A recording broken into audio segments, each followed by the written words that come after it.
Okay, so we're here with another video.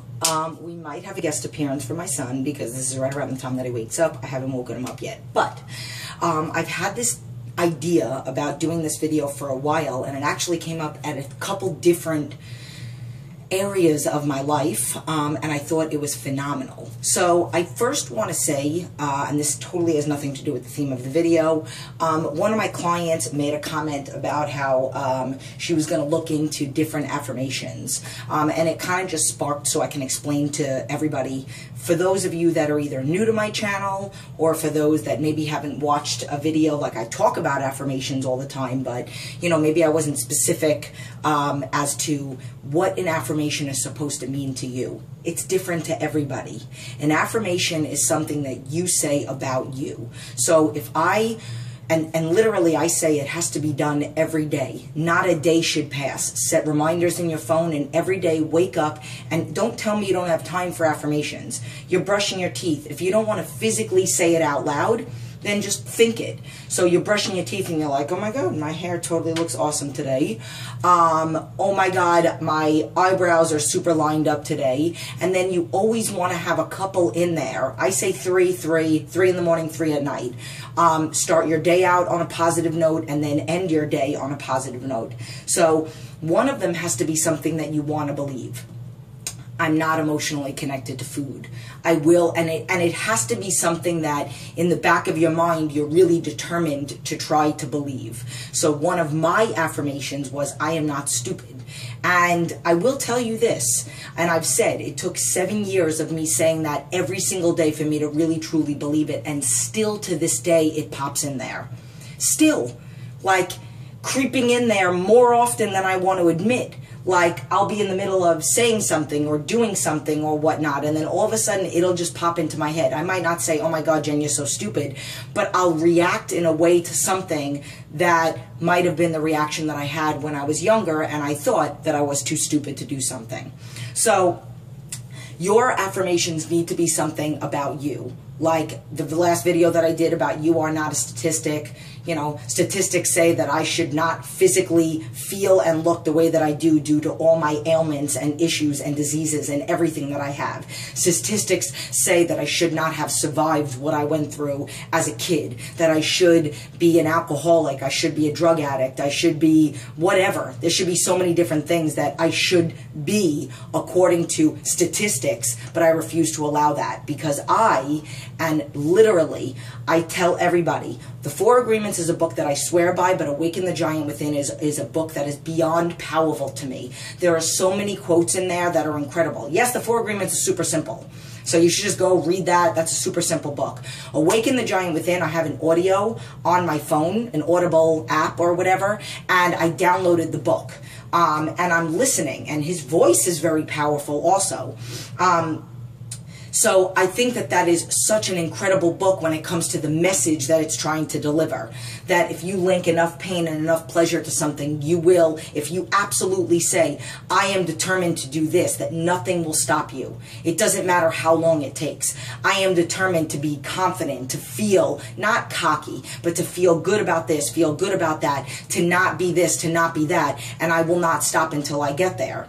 Takes 5 years, takes 10 years. It's like those people that are, you know, millionaires. I want to be a millionaire. If I decided that that's what I thought would make me happy and I wanted to be one, I wouldn't stop until I got there. To me, I don't want to be a millionaire. I'm happy with where I am at right now. I can pay my bills. I have time with my family. I can take my son places. I train clients. I change. Ultimately, my goal in life is to give people hope. That's what I want. And I'm there. I'm trying to touch more lives every day. It's already been 4 minutes and I haven't even talked about the point of the video. The point of the video today is the element of distraction. Distraction is what we all need. We all need to stay busy. We all need our coping skills, and we all need a distraction from what it could be, from what we're ultimately maybe feeling at the moment. He gives a perfect example about, let's just say if you're having, Tony Robbins, if you're having an emotional connection, a negative emotional connection to a specific thing, maybe something that happened at work, or maybe something that has to do with a family member or a father or mother or whatever, what you have to do is you have to distract yourself. So when you're thinking about that emotion, he gives funny things to do. He'll have you say something funny in a funny cartoon voice, and that will ultimately distract you from the emotion of the negativity, feeling down, feeling depressed about a specific thing.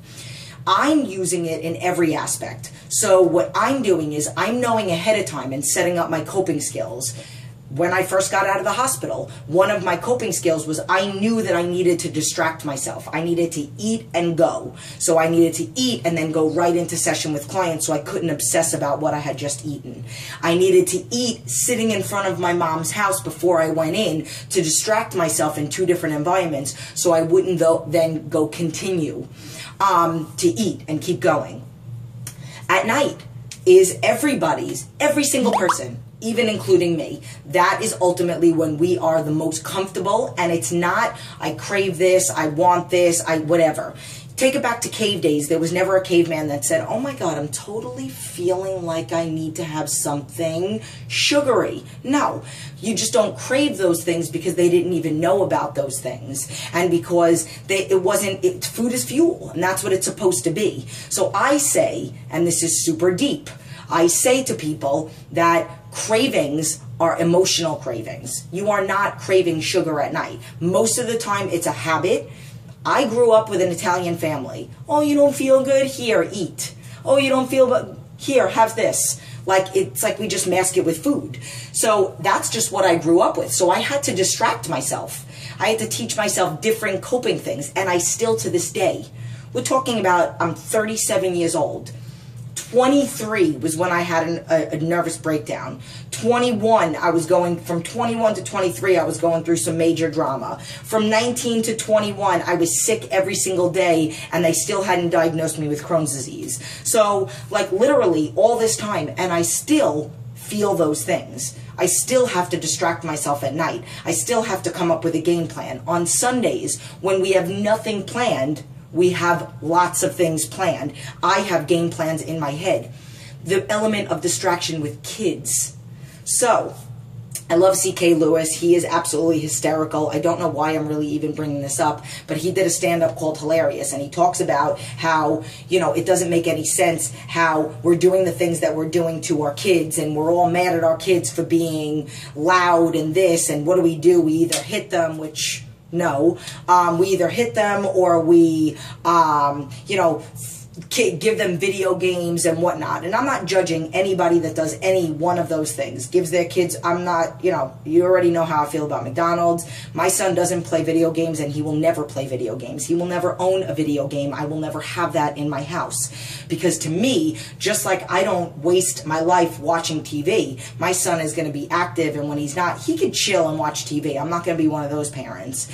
But the point of this, when I'm talking about the whole kid element, is the element of distraction when it comes to kids. If kids are acting up, you need to, number one, talk to them and distract them with other things. So if my son is maybe pouting about something, I'm going to distract him with something. Maybe I'll act like a kid. Maybe I'll make a funny face and talk to him like a monster. If he's like, Mom, yeah, whatever, and he's pouting, because he pouts. My son is not... like a perfect angel. He pouts, and then I'll turn around and I'll be like, what's wrong with you? Why are you pouting? And then all of a sudden it'll make him smile. If he's upset at something at school, and he does sometimes, and he gets upset because he doesn't know the answer right away, and what do I have to do? I have to distract him. I have to, change the subject, or leave that one thing, go to something else, and then go back to it. There are so many different things. And then even and this is totally getting off track, but even the movie, The Longest Yard, I think it is, what do they talk about in reference to the guys that are playing in the football game? They talk to them about they need a pity game, I think it was. So they play a bad team, they beat them, and then it builds up their confidence. So that's something, that's another, and that's not really the element of distraction. That's something else to help yourself whenever you're feeling down, with your kids and you personally. So if there's something that's challenging to you, then, or to your kid, then you distract them and go to do something that maybe is a little bit easier and you feel a little bit rewarding, and then you go back and it gives you that fire to do something. An exercise that's super, super hard. Keep going with that determination, like, I'm not going to stop until I do that. With a 6-year-old, you know, keep going, babe, you know you can do this, but maybe change the subject and then have him do another thing, and oh my God, look at that, how awesome was that? You just did that. All right, let's go back and try that one again. And then boom, he goes and he does that.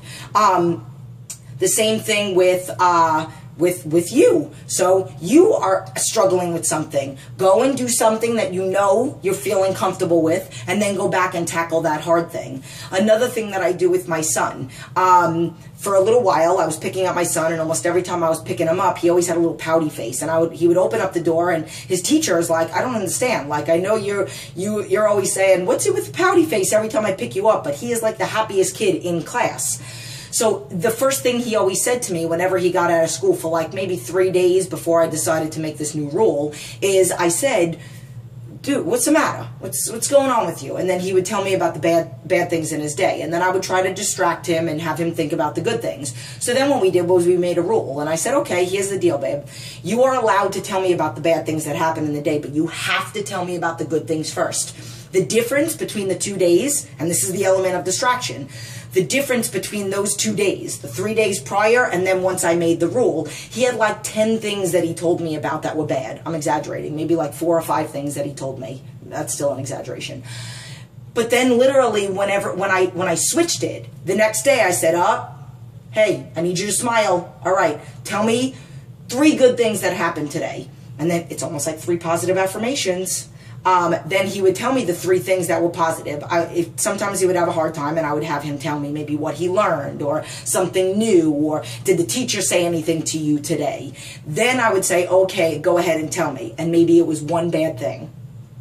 And then we'd have a great day. But if I didn't distract with the homework, and then me personally with my thing, with my health, my emotional connection to food, and you and yours, that's what it's about. When you're feeling down, when you're feeling a certain feeling, oh my God, pressure, anxiety, anything, you have to distract yourself immediately. You have to wear something. If you need to wear, because you have this, you suffer from anxiety attacks, or you're feeling down at the same time of the day, you wear a bracelet, wear a ribbon, wear something that's going to remind you. Have a reminder that goes off in your phone every single day at around 7 o'clock. And maybe it's 20 minutes before, when you usually are feeling, oh my God, I feel like this. Or whatever it is, set it up in advance. When you're feeling good, that's when you set up for the not so feeling good. You can't save it for when you're not so feeling good, because then you won't even really think about what to do. Sometimes it's like you're in such hyper focus, you can't really get yourself out.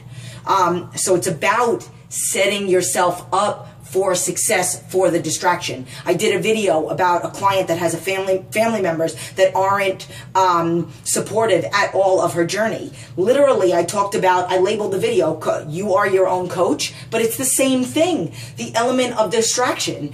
You have somebody that you're going around that you know is not a good support system, and they're haters on what you're doing, and you're losing weight, and what are they doing? They're commenting on, are you sick? Did you have surgery, if they haven't seen you in a long time? Are you eating? All that other stuff. The element of distraction. You distract them with gossip, because everybody loves gossip. And I talked about that in that video. You have to distract yourself. The main focus in this is you and your distraction. And then you could take it to all other elements in your life. So 14 minutes, not too bad. So I hope you guys like this, and I hope that it helps. So I am going to go eat now. I love you. I'm going to go wake up my son. Oh, no guest appearance.